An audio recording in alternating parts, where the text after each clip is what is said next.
ये पराला फ्लोर है जी, इहदे च किचन की ऑप्शंस दे दी। ये थर्ड बेडरूम है जी।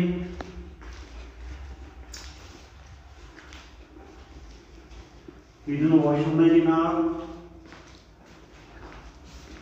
वर्किंग चैली का काम है। ये फोर्थ बेडरूम है जी। इहदे च भी स्लाइडिंग कबोर्ड्स बने हुए हैं। चेक करा दो सारा।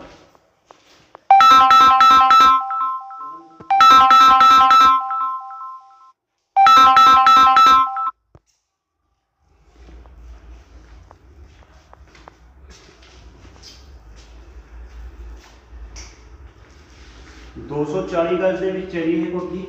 वर्किंग च कम 10 तो 15 दिन रेडी कर देंगे। जिन्हें भी कोठी कस्टमर्स ने लेनी हो साडे नाल कॉन्टैक्ट कर सकता जी। इदां दी होर नवीं कोठियां देखने वास्ते साडे पेज नूं फॉलो करो जी। Thank you.